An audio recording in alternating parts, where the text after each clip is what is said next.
Welcome to this week's episode of the Caregivers Podcast. I'm your host, Dr. Mark Ropeleski, and you can call me Dr. Mark. Every week, families across North America face some version of the same call. Your parents being discharged, care at home is no longer working, and you need to figure out what happens next. Most people are completely unprepared for that moment. They do not know the language, they don't know the landscape, they do not know the system. They don't even often realize how much emotion, money, family tension is already tied up in that decision. Today's guest, Janice Martin, has spent years inside this world, first working in senior living and now helping families navigate the realities of assisted living and long-term care. She's also the author of the highly acclaimed book, The Complete Guide to Assisted Living. Today's conversation is about what really happens when a family reaches that point, what choices they face, what mistakes to avoid, and how to think clearly in one of the hardest transitions many families ever go through. And before we begin, please subscribe to the Caregivers Podcast on Apple, Spotify, or wherever you listen. Leave us a review. Share an episode with someone who you think might benefit from it. It's free, and it's the best thing you can do to help support the show. Janice Martin, so great to have you on the Caregivers Podcast today. A warm welcome from Kingston, Ontario, Canada. Thank you so much. I'm really glad to be here. I appreciate the opportunity. Great. Well, let's dive in our usual tradition and tell us from your experience, when a family calls you and they just no longer can safely take care of their older parent in the home, what's usually just happened in those moments? And how long has the crisis typically been building before that moment when you get the call? Well, it depends on where the adult children are, because if they're out of town, it's not until they come and they visit that they realize that mom and dad have been telling them, oh, I'm fine, all along, and they have nothing to gauge that by. So when they do get to town, all of a sudden, okay, we're here for the weekend, we got to do something. And so we hit it in high gear in those opportunities. And they're the ones that I want to avoid as much as possible. The ones that are in the area, they live in the area, they see their parents. Usually there's been a number of falls, or there has been a decline, or a lot of times they've wound up in the hospital. Something has happened. Now they're going to rehab. We don't think she can come back home. What are we going to do? So, it's either really chaotic or it gives us a little bit of breathing time.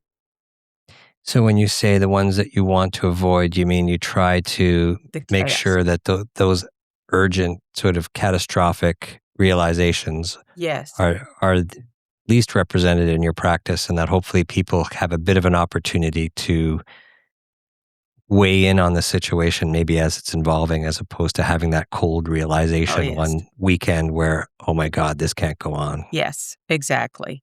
And I think perhaps a way of being successful for the children that do live out of state is ask more direct questions of mom and dad instead of yes and no questions.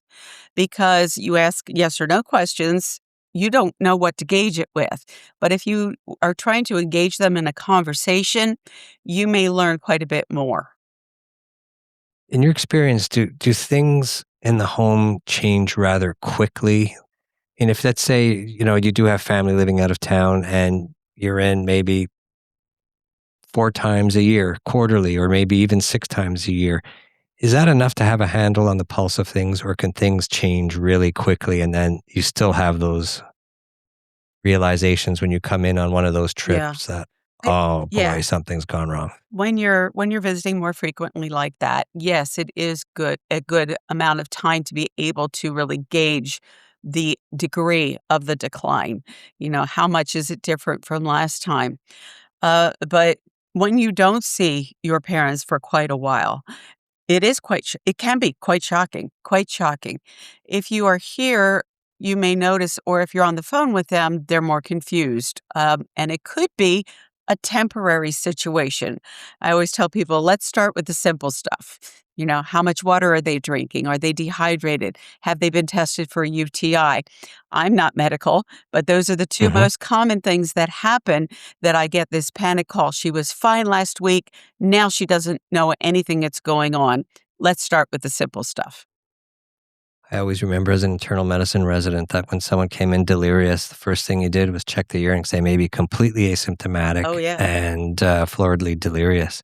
So, what are the clearest signs then that when something's happening, this isn't no longer a rough patch at home, but a sign that the older parent now really needs more care than the family can provide safely? I think a few good signs are more falls, more frequent falls.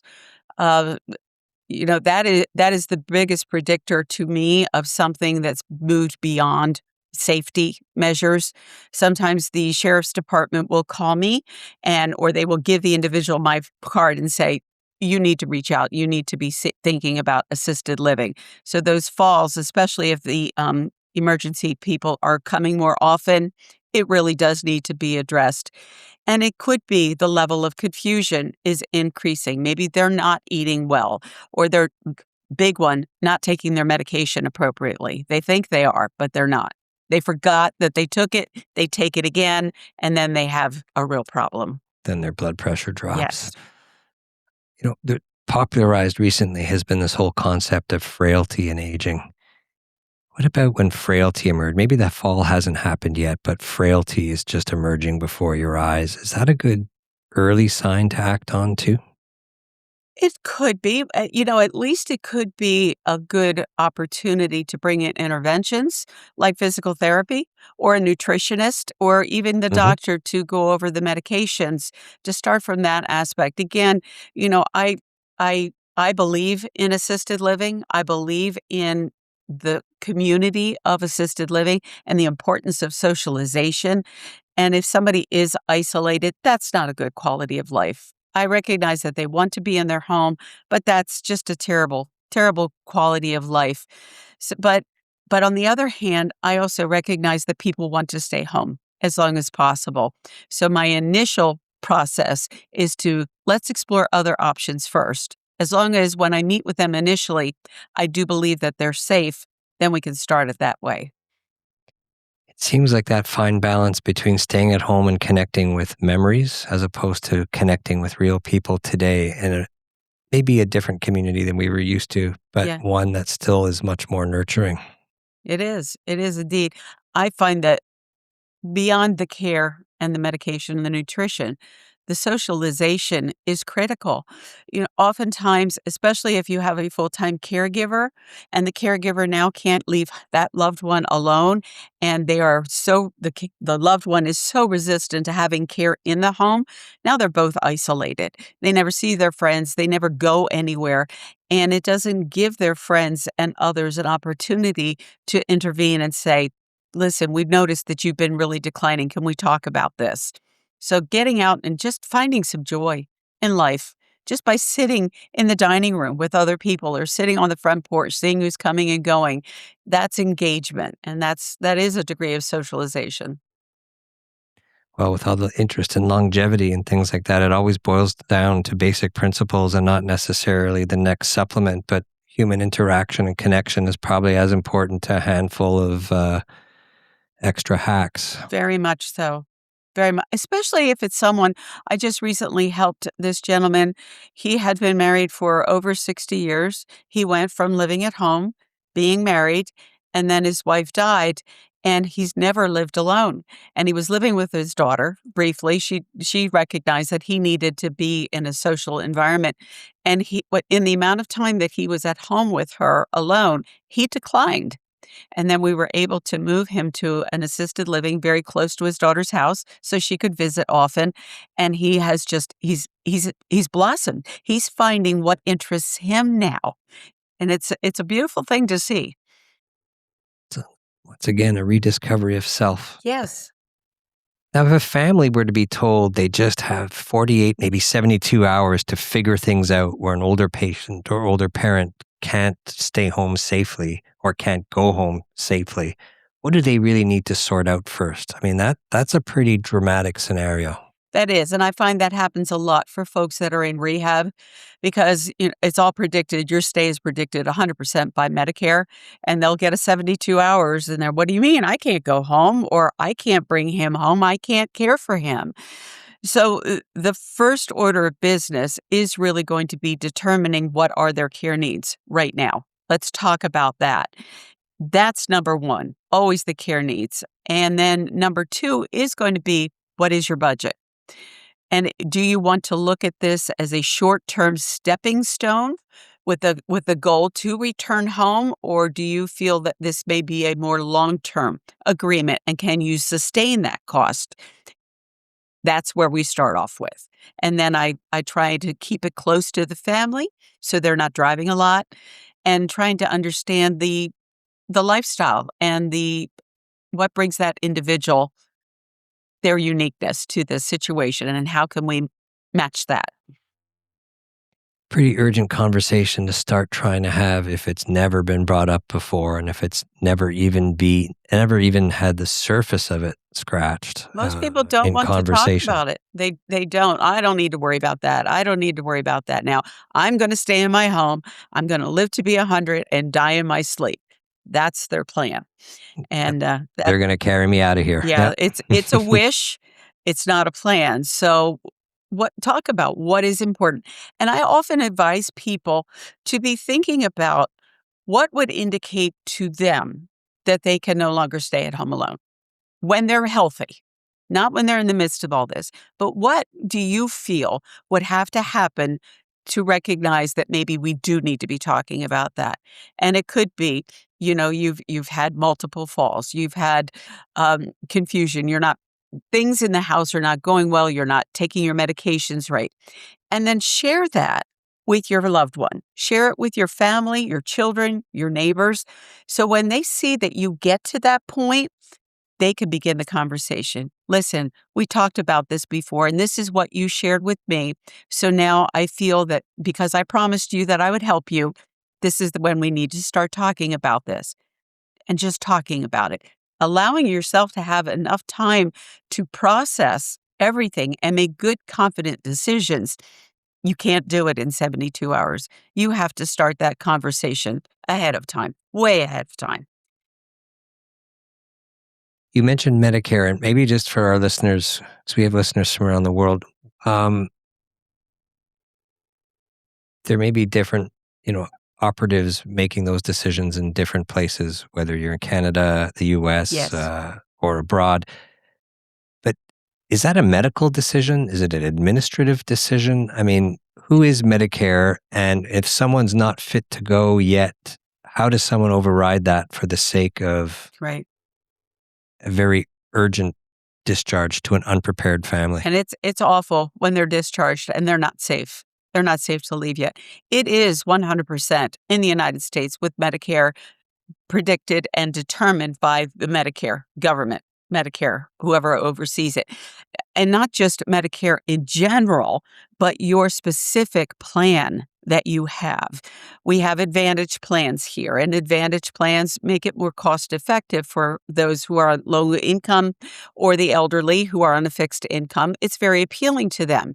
But I do find that they get less time, because even certain Advantage plans are not as good as other ones are. So it's important to evaluate what your plan is, because the social worker could come into the room and say, "You're doing great. You're going to be here another 3 weeks. Absolutely. Don't worry about it." And you breathe, you think, "Oh, thank God, I've got time to think about it." And that social worker could go back to their office and literally get a cut letter from Medicare saying, sorry, you've got 72 hours to discharge. So what you do if you feel that you are not prepared to go home, you're not ready, is you appeal. You appeal to Medicare, and the social worker can help you with that, as well as in the hospital. The case manager can help you with an appeal, which will at least buy you some time, and they can't make you leave during the appeal process. Well, that's good to know. I was a bit concerned when I had seen some of your posts talking about this as well. So there is a process. Yes, there is. So to the families out there, nurture the advocates in the environment where your loved one's staying, so that if you get that call, that certainly evens things out. So once the family sort of is faced with this chain of choices, and they're realizing that care at home is just no longer going to be safe or sustainable, or practical for that matter, like what decisions hit them first, and in what order do those choices sort of tend to come? Let's get into a bit more detail here. It's always by cost. That that predicts everything, which direction you're going to go, because there could be several choices that provide great care and they're a great fit for that individual, but the cost is beyond their abilities. So then we have to go back to the drawing board and go to plan B or even plan C. Which place can you afford? It is interesting in Florida that things are very different in assisted living. We have different licenses for our assisted living. There's 3 licenses, and whatever your care needs are, you need to understand which license can manage that level of care. Like wounds, like having to change a bandage. You can't be in one type of license. You must be in another one. So if a family is not working with someone like myself and they walk into this beautiful community saying, oh, this is beautiful. Number one, they don't know the care. And number 2, they don't know the license. And communities, some communities, I don't want to generalize all of them, will overpromise what their abilities are to care for somebody. And then after that individual has been there 30 days or so, the community could possibly come back and say, you're beyond our scope of care. We have to give you 45-day notice to leave. And now they're starting all over again. I want to Wow. avoid that.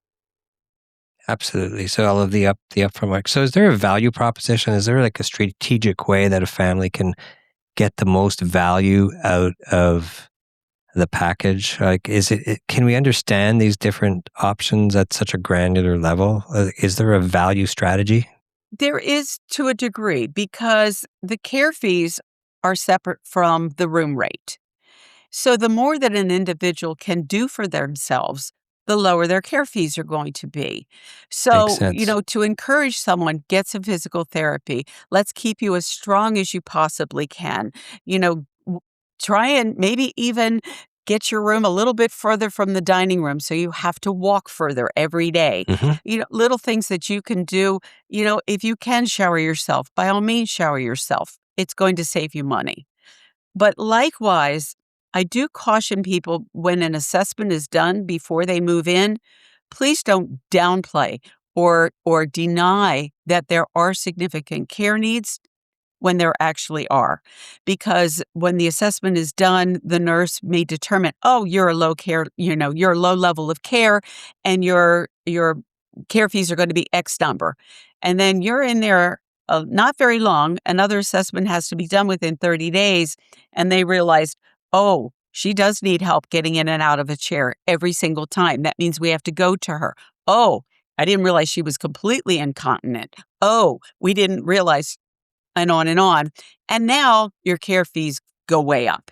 And it's not the community's fault necessarily. It's because it was not disclosed appropriately. So get the facts on the table Yes. at the Be beginning to make honest. sure, And it's and you okay. avoid the shock of it, right? It is. That It's a second shock 30-day shock is significant. because, yes, come in with some additional support. And then after 30 days, after you've gotten a little bit stronger or acclimated, reduce your care fees. So what do families most often get wrong when they're trying to choose, let's say, between home care, assisted living, this entity called memory care, and more advanced skilled nursing? They make their decisions based on Google reviews, and they base their decisions on appearances. Those are the 2 biggest mistakes. When I worked in communities as a director of sales, 90% of the people came in and said, oh, this is beautiful. I could live here. And I'm like, you don't know anything about the care. You don't know anything about how long. You don't know that I've had 10 different executive directors in 2 years. That makes a big difference in the quality of care that you're going to get. You don't know if they've had complaints against them. It may be beautiful, but the care could be horrible. And the opposite could be true. It may not be the most glamorous place, but the care is what's important. That's what you want to find. Explain to me a little bit about memory care. I'm not sure everybody understands what that is and what what the translational benefits are and what the evidence is about that kind of next level of care. Great question. So memory care is a specialized area of assisted living, and it's for individuals. They must have a dementia diagnosis, and it is secure, meaning they cannot leave that area of the community unescorted. There are many people, many people in general assisted living with cognitive impairment, many of them, and they do very well. They're well supported. They can, maybe need a little direction to get to the dining room or back to their room. They may need some reminders, Fair whatever. game. Hmm. But memory care does not mean more care. And that's what's difficult for some people to recognize, because I would have families saying, my mom is falling too often. We want to move her to memory care because there's more care. Well, two things are wrong with that statement. First of all, your mom doesn't have dementia. And second of all, it doesn't mean more care. There may be more staff there with eyes on them, but it does not mean that the care is going to be any different than the rest of the community. It is absolutely essential if an individual is wandering or elopement, they must be in memory care. And I find if someone their cognition has declined to the point where they are isolating themselves in their apartment, they can't follow directions, they can't follow a conversation, they're no longer being engaged with others, memory care could be more appropriate at that time. But the disservice is to move all their stuff into assisted living, general assisted living, and then the next thing you know, you're getting a call that mom is gone. They found her down the road at Wawa, and she doesn't know where she is. The community is going to be packing her things and moving them over to memory care immediately. So get it right from the beginning.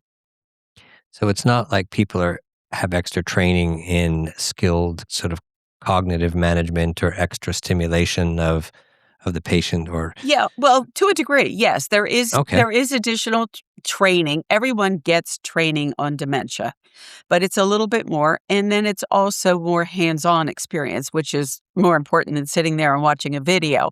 But Hmm. they do have different activities. So the activities will include smaller steps in the directions, not giving a big wide directive, breaking it down into smaller pieces, or it could Hmm. just be music, or just be something visual.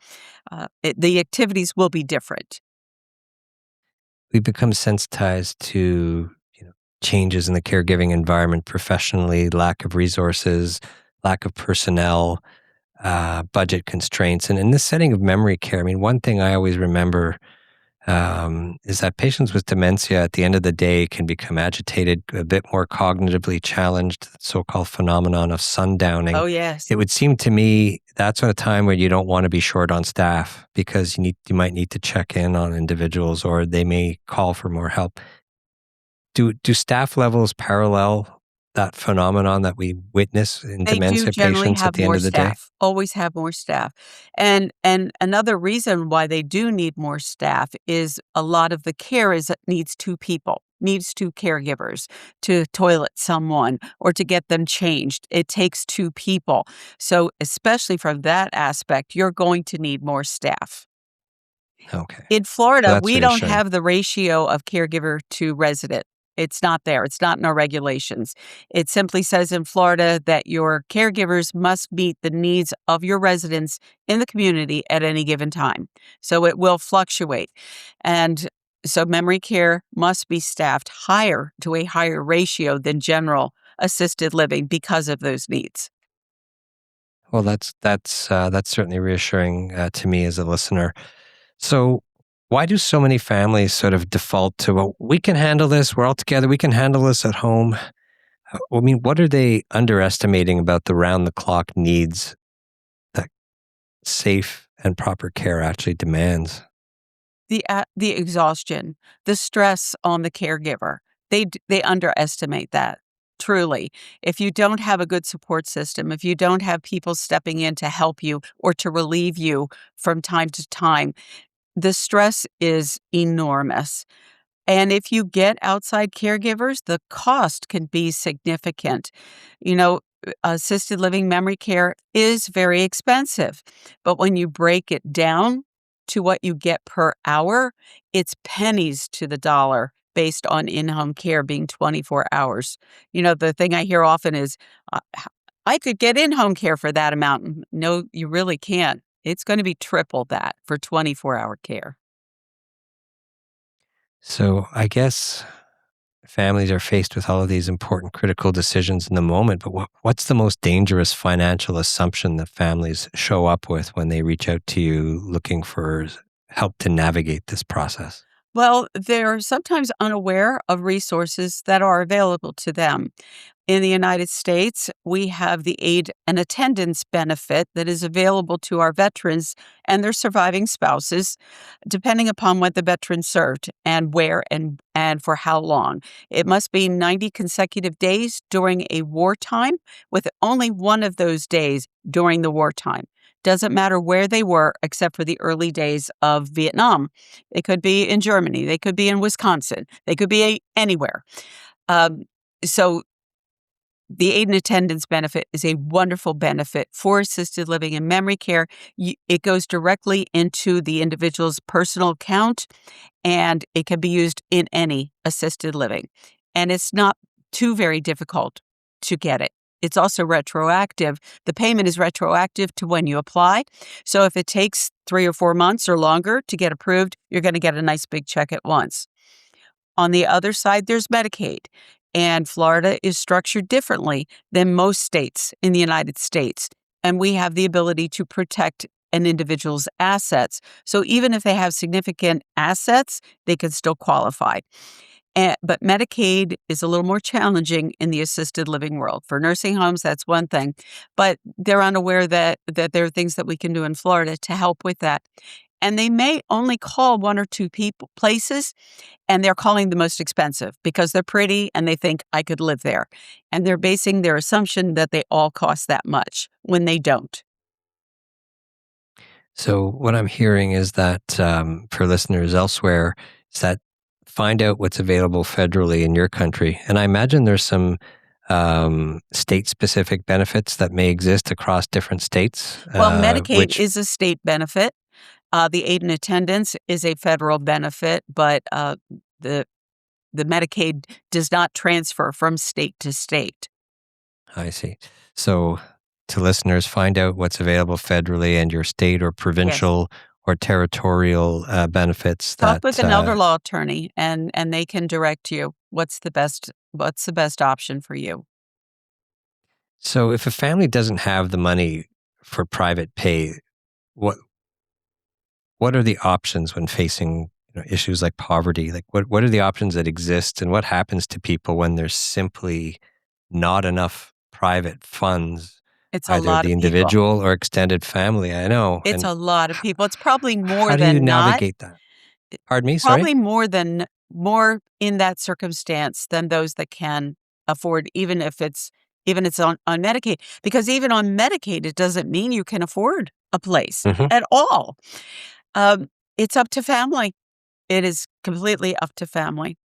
One thing that's interesting with the Medicaid program, I'm going to talk about Florida because I don't know that it's available in other places, but there's an option called personal directive option that will allow the individual to hire a family member to stay in their home and care for them.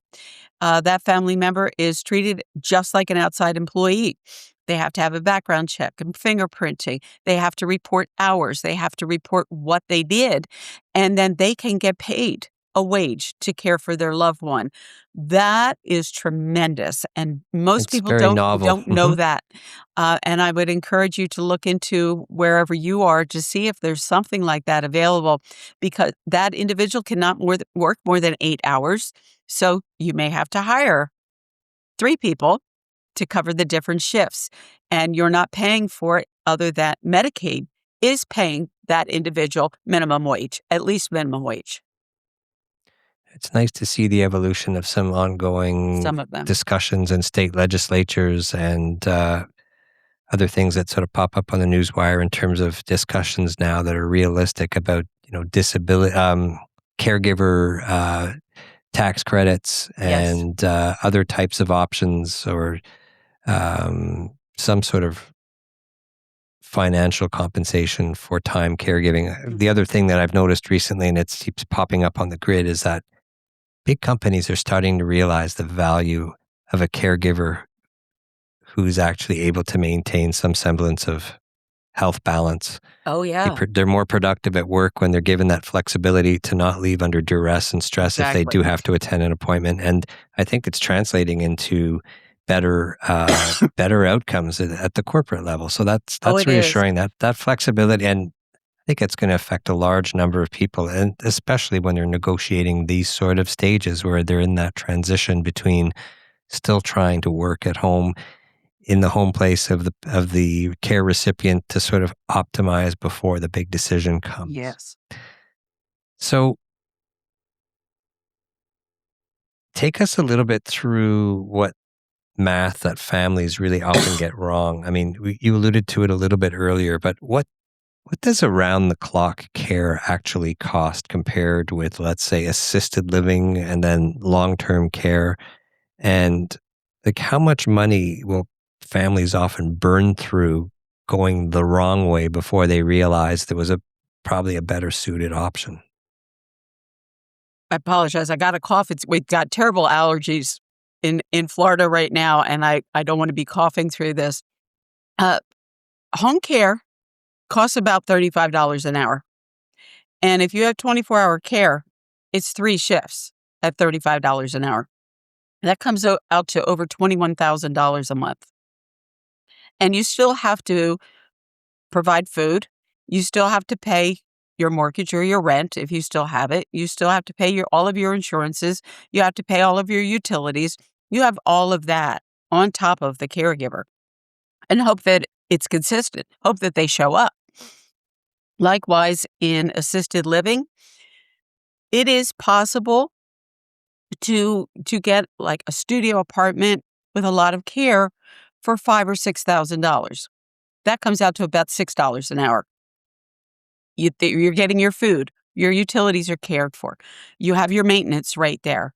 Everything is there for you. You're not paying anything extra. That's for 100%, 24 hours a day that you can count on. It is a big difference. I do acknowledge most people cannot afford $5,000 or $6,000. That's still a lot of money. But when an individual says to me, I could stay home with 24-hour care for less than that, it's not realistic. If you can't afford that, I just encourage people not to do it on their own. Surround yourself with a team. Find people that you can count on, and don't make it, I'll call you when I need it. Set up a schedule with them. Maybe so-and-so comes over on Monday from 10 o'clock to 2 o'clock, and you can count on them for that. Make it consistent because it will be good for everybody. You know that you're going to get their care, and your loved one is familiar with that setup. You know, we're talking about these processes and they sound so daunting, and not just the cost, but the emotional weight of it all. It's How true. do you talk to the adult child going through this who feels that moving their parent into assisted living or long-term care means that they've almost failed them or betrayed them? I see that with husbands, mostly. Husbands do not want to relinquish the care of their wife because they're afraid of looking like a failure to their children and to their friends. Pardon me. And it's really very sad to see, and they will put it off for far too long. One of the most common objections all of us have heard is, promise you'll never put me in one of those places, all the time. And what I tell people is, you were probably asked that to make that promise when things were way different for the individual. They were healthy. They did not realize the implication on you financially, emotionally, physically. And I say, would they have wanted this for you when they asked you to make that promise? And most of the time it would be, no, they would not want this of me. So it is a very difficult decision to make. What I tell people all the time is no one can love your loved one like you do. Nobody ever can. But there are people that are better equipped to care for them than you may be. And the biggest reason for that is they get to go home at 5 o'clock or 7 o'clock. They get to have a nice dinner. They get to get a good night's sleep, and they get rest and come back the next day and do it. You as a 24-hour caregiver, you don't have that luxury. You are on 24 hours a day. So there are people that are trained, even me, even if it's a little bit. This is what they do. They can possibly care for your loved one in a better capacity because they're not exhausted. So you mentioned that the biggest representation is from men looking after their wives, but what about the children? There's a different dynamic there too, because there's that level of, well, I looked after you all those years. Now it's your turn to look after me. Is the guilt different? Is the emotional strain different there? You know what I find interesting? Many times I find that if the relationship was strained with the family, they're the ones that sometimes are more on it. If the relationship had been mutually beneficial and supportive, there's less of that inclination to be afraid of looking like a failure. When the adult child was always treated like they were a failure, they are really going to feel like they're a failure if they can't do it. So it may be recognizing those feelings in yourself. Is that what I'm feeling? And kind of work through that. It is a very, very difficult decision to transition somebody that you love from their home that they've been in. It's very hard, and you're going to feel guilt. You are going to feel guilt no matter what.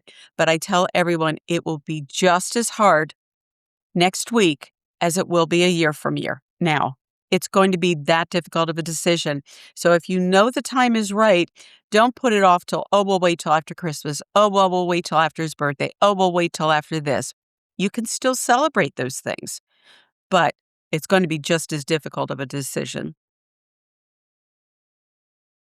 On that same note, then how do you help the adult child who's carrying most of the burden of the baseline caregiving and the process of relocation while other siblings sort of criticized from the sidelines, Oh, yeah. maybe send a check once in a while, but really don't step in?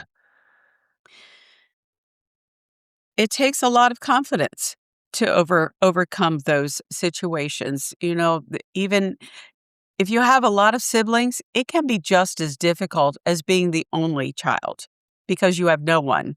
And if you have a lot of siblings, you've got a lot of opinions. And if you are the one who is, what I say, driving this bus, you must be confident to make good decisions and stand by your decisions. You don't have to make excuses for yourself. If you are doing things from the love in your heart and the true motive to make sure that your parent is getting good care that they deserve, you just keep forging ahead. And no one can argue with you about that. Yeah, they could argue. Just stand strong. Stand strong, it is. Before a family actually admits that they're in crisis, what does caregiver burnout look like from your perspective and from your experience? And what are the sort of early warning signs that get missed? Lack of sleep is big, very big.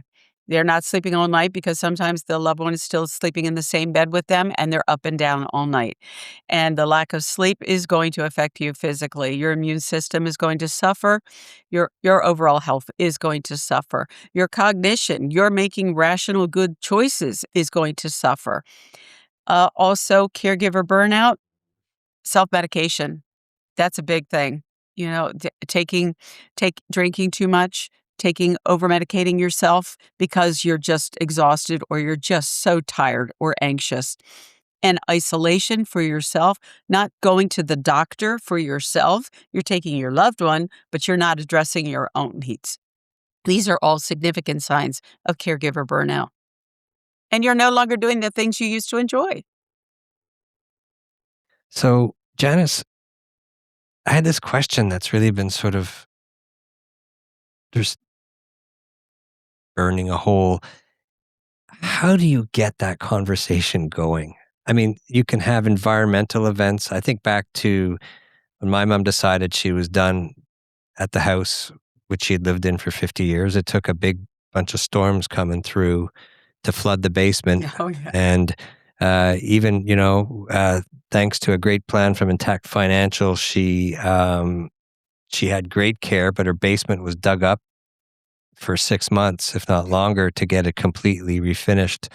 And then all of a sudden, there's different things that pop up on the grid which delay it further, which delayed the house going for sale. But she decided, I'm done being a homeowner. That's good for I you. am done with this phase. And that was a nice segue. That's But great. sometimes, a flood's not always the best thing to count on. Right. But certainly a conversation can open a floodgate. So how do we nurture and that conversation with our loved one? From your experience, what are the most productive conversational tools or steps to take at the beginning to just I keep think the things biggest level? thing is to make it as least emotional as possible. Deal with the facts and deal with it coming from the child's perspective. Mom, I can't sleep at night because I know that you've been falling a lot and I'm so afraid for you. I think that it might be a good time for us to start talking about what assisted living would look like for you. Simple as that. Focus on yourself. We all know that if somebody is attacking us, you can't live alone anymore. You can't be in this house, and I'm not going back to work and think about you lying on the floor all day. You are going to get nowhere with a conversation like that. Keep the emotion level and talk about how this is affecting yourself. Seeing your loved one decline like this to where they need care. There's a book also, and I wish I had the name of the author. It's called How to Say It to Seniors.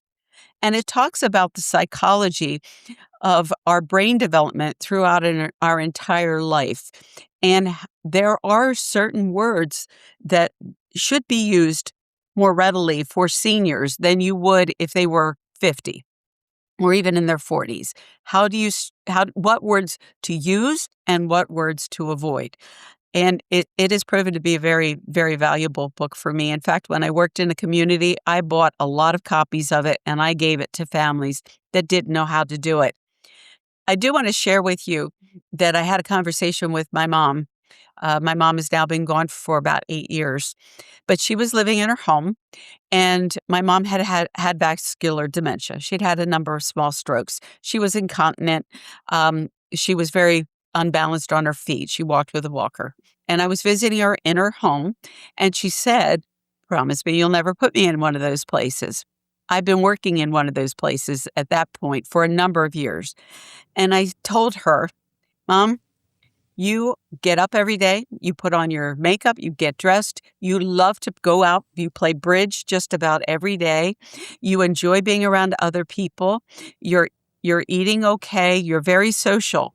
If you decline to the point where you do nothing but sit in your recliner that's now urine soaked and you're looking at the TV and can't change the channel because you don't know how to change it, if you're not eating well and you are isolated in your home, I love you too much to accept that quality of life for you."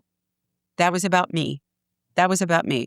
I love you too much to accept that quality of life because it's not, and I know it can be better.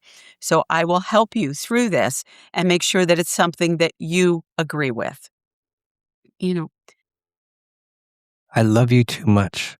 It's so powerful to change the selfishness narrative that sometimes gets tagged on to these it difficult is. It conversations is. and the guilt that ensues. I love you too much. That It's a sounds terrible really quality of effective. life. It truly is. To see your parent who's been social, now sitting alone in their apartment, and she could not figure out that remote. The other thing I look at, which is really important, is safety. Safety. If the house caught on fire, would they be able to evacuate the house? If their bedroom is in the back of the house and they have to use the walker and there's a fire in the house, would they be able to evacuate their house? And if the answer is no, it's a very important discussion to be having. You really outlined that well in your book, and we'll have the link in the show notes. But you really laid it out really effectively there, and I think it's a really wonderful resource for families to consult. So we'll make sure that it's in the notes. When a family starts looking at assisted living, memory care, long-term care, whatever it may be, you know, getting back to it, what should they truly prize above just the appearance, amenities, and that sales pitch? They should be looking at state surveys in in the United States. The state has to come in and survey the community. They do an inspection, and they are looking at things with a very fine-tooth comb. Look at the most recent inspection report. What did it find? It must be available and accessible to anyone who asks for it, ever. No one should have to go look for it. It should be readily available. So look to see where there are deficiencies. See if there is someone who can help you to investigate if there have been complaints made to the state, not Google complaints, because we all know that Google complaints, more people will complain about a place than they will give it kudos. But really look at that hard data. Also, ask how long the executive director and the director of nursing has been there, and how long was the person before them there.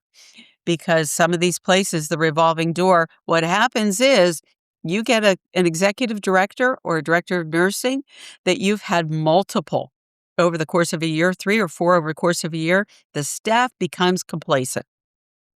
Do whatever you want. They'll be gone next week. It happens all the time. When the staff is there and they've been there for a while, there is no complacency. They will hold them accountable. So when you say state surveys, other terms might be like accreditation Yes. reports and Yes. things like that. Yes. And usually they recommend suggestions of some of high level, some of low level. Are you able to ask for what's been done since the last review? There should be a report in the book about that. So if there was a deficiency, they have to prove that it was satisfied. So then when they're being sold on the package, so to speak, what are the red flags that might be conveniently glossed over or just sort of hidden and tried to sort of keep out of the conversation? Overpromising. Just if it sounds really too good to be true, I think it deserves digging a little bit deeper, just a little bit deeper. I've also found that it's the way you ask questions in a visit to a community. For instance, great example, most places around here or anywhere I have been working in the last 15 years, they don't have nurses 24 hours a day. They don't. But families come in and the question is asked, do you have nurses 24 hours a day? Just like that. The answer from the salesperson will probably be, yes, we do, and stop right there. What they're not saying is, oh, but she goes home at 10 o'clock at night and she doesn't come back till 7 o'clock the next morning, but we could call her if we need her. That's no good if you are a diabetic on a sliding scale and your blood sugar is out of control at 2 o'clock in the morning. Yes, they could send you to the hospital, but you need a nurse in the building in certain circumstances. So the question needs to be asked, do you have nurses in the building 24 hours a day? You have to word the question in such a way that you're going to get the answer the way you need to hear it, not the way they want you to hear it. That's an important first step. What are the couple of the other top 2 or 3 things to look out for? So nursing care and making sure that it is as advertised. Well, I think a very important thing, if someone is in a wheelchair all the time, they cannot get in and out of bed or anywhere without somebody assisting them. They can't get down the hall unless they're in a wheelchair. I suggest looking for a first floor apartment because if an evacuation is needed, how are they going to evacuate the building? If they're in a wheelchair, you can't use the elevator in the case of a fire. I encourage people to be very mindful of placement of the apartment. That's very important. And even as far as little things, if you know that somebody loves to sleep late, that's important to them. You want to make sure that there's not a dumpster right outside their window with the trash picking up at 4 o'clock in the morning going beep, beep, beep twice a week. It's going to drive them crazy and you're not going to have a good experience. looking at lifestyle and what's important to you as an individual. Do you like morning sun in your apartment or do you want late sun? I've had many people, I've stood in the apartments with a compass. I want a southern view. What is this one? I'm like, I have no idea. So we find the apartment with a southern view. Uh, Thinking outside, and hopefully you're working with somebody who can think outside the box a little bit. So, assuming some level of sort of comprehensive success in that first stage, you've had good communication, they've consulted the right people, and their loved one moves into a facility. What should the first sort of 30 to 60 days look like? And how can a family tell that mom or dad or whether their partner, um, if it's a spouse, are actually starting to settle in? And what are the warning signs that, oh, things are not transitioning well? For families that are not nearby, I believe that it's very important to have a home care come in and follow them at least a few hours a day for at least the first week. Make sure that they do know their way to the dining room, that they're not sitting in their room alone. See how long it takes the call bell to be answered. See if they are getting their medication on time. Because if nobody's there to monitor it while that community is getting accustomed to this individual's needs, they will fall through the cracks. So I try to help people to manage that. Some of our home care companies have a transitional program just for this, whether they're coming home from the hospital to home or moving from home to assisted living. They go in for just a week or two, for maybe 4 hours during the main part of the day. Make sure that they are getting up and dressed. All these things are happening. Mhm. That's really important. If you are here in the area and you do live nearby, go in and keep your eyes on things. But it's also important, if you feel that something isn't being done, validate it with the staff. Not only the staff, but validate it with the appropriate staff. So if you say to mom, "Did you get your medication today?" She may say, "No, I haven't seen anybody." Don't assume she didn't. Go ask the director of nursing, "Did my mom get her meds this morning? Because she said she didn't." "Oh, yeah. I was in there at 7 o'clock this morning. We had a conversation." Validate it before you make assumptions, because that's going to start things off in a very bad fit. Well, I really like your recommendation. It really makes sense to have some sort of means to do a bit of an environmental scan during that first month or two It's of so important. transition. And as a family that perhaps is cohesive and but lives out of state, what an opportunity cost. I'll chip in for that kind of set of eyes on the ground Yes. to make sure care is well matched and your loved one is transitioning well, but also probably benefit in your sleep quality too. Oh, 100%. The first week in a community is always the easiest, generally, because the staff is on board to make you welcome. You get the red carpet when you come in. And then after the first week, it's on to the next new resident. And what just happened? I thought I was so special. Now nobody is coming to do anything. Find out if they have a resident ambassador program as well, because they are so valuable. These are Hmm. residents that have lived there for a while, and they will knock on the door and say, "Hey, why don't you come sit with me at dinner tonight?" Or, "Hey, I'm going to go play bunco. Why don't you come and join me and learn a new game?" The resident ambassadors are the greatest asset a community can have. And don't just assume they have a program. As to meet the ambassadors, or at least one of the ambassadors, because Well, that's a sometimes great it's idea. overpromised.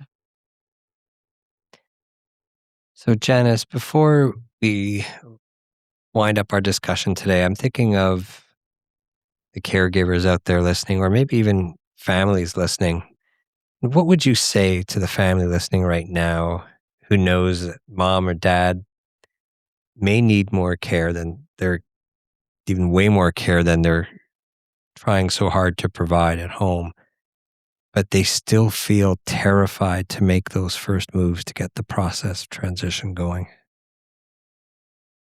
I would suggest that they approach this, for instance, with spouses.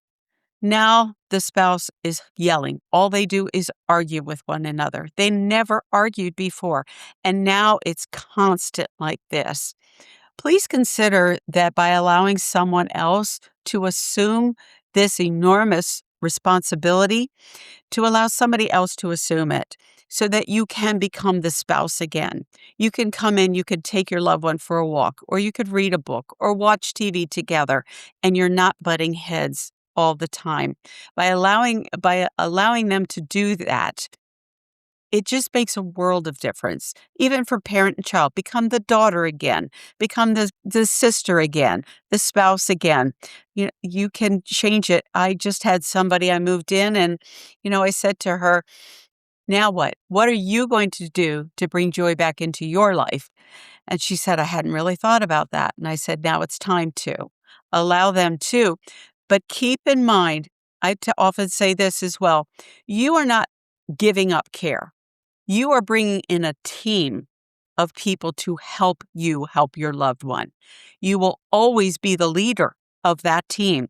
Your voice is the most important. If you don't agree with medication, if you don't agree what they're doing, you are the leader and the advocate. But this is your team, and I encourage you to use them. I think it's really a transition in leadership. You're not the sole provider. You are still the Not all leader. on your shoulders. Yeah. And it's not all on your shoulders. And that really resonates, and it's not the first time I've heard it. I think back to speaking with Jeanette Yates and Kate Washington. Jeanette looked after her mom for decades, and Kate was an intense caregiver for her ailing husband at the time. And Jeanette just wanted to be a daughter again and enjoy time as a daughter with her mom. Yes. And I remember Kate mentioning, geez, I felt my role as my identity as a spouse and as a partner just disappear. And it was swallowed up by just the demands. Yes. And at this stage in life, when we're looking at transitions, when things are no longer safe or no longer amenable to continuing care at home, what a gift to be able to actually resume that role that got you through 40 years of marriage or 50 years of marriage, is being the partner, being there for the person, absolutely, for the love of your life.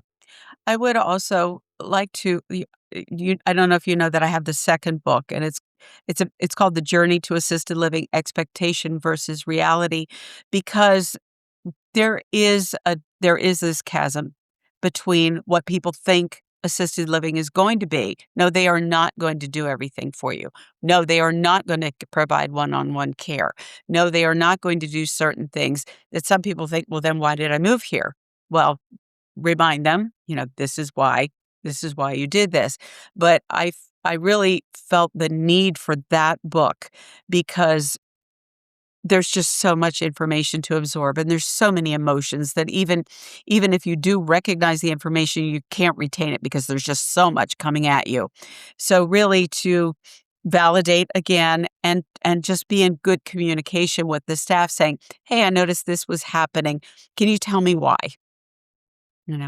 Conversation. We'll definitely make sure that most recent book is in the show notes for sure, because I think people need resources they can trust. Yes. And, with your experience from numerous sides of the equation and your commitments now, the value proposition of that sort of on-the-ground knowledge transfer from your experience to someone reading who's going through this, and it's never easy. No, it's not. Is invaluable. I want to take this opportunity, Janice, to thank you for being with us today. Thank you. The value added was tremendous. I hope our listeners take something away from this. You've really offered a lot, and thank you. I appreciate this very, very much. Thank you. Thank you. Great. Well, we'll be in touch and maybe get a chance to hear an update. That would be how great. Things are going in the future. Anytime. That wraps up this week's episode of the Caregivers Podcast. I'm your host, Dr. Mark. We'll touch base next week. Have a good one. So, if you're in this moment with your own family, feeling overwhelmed, guilty, or just unsure of what comes next, I hope this conversation today brought a little clarity to a process that can feel impossibly heavy. Janice, thank you for helping us walk through not just the logistics of this decision, but the emotional weight of it too. And if this episode meant something to you, please share it. Share it with someone who you think might benefit. Please follow us on the Caregivers Podcast on Apple, Spotify, or wherever you listen. It's free and it just takes a second. It is one of the best ways to support the show. Before we wrap up, I wanted to remind you of something important. The conversations you hear on this podcast are here to inform, to support, to spark reflection. They're not a substitute for professional medical advice, care, therapy, or crisis services. Listening to this podcast does not create a doctor-patient or caregiver-client relationship between us. If you're facing a medical concern, health challenge, a mental health challenge, or a caregiving situation that needs guidance, I encourage you to reach out to a qualified professional who knows your story. If you're ever in crisis, please don't wait. Call your local emergency number or recognize crisis hotline right away. You deserve real-time help and support. The views you hear on this show, whether from me or my guests, are our own. They don't necessarily reflect any organizations we work with, or are part of, or have worked with, or been part of in the past. This podcast is an independent production. It's not tied to any hospital, university, or healthcare system. Thank you for being here, for listening, and most of all, for taking the time to care for yourself while you continue to care for others. I look forward to hearing from you.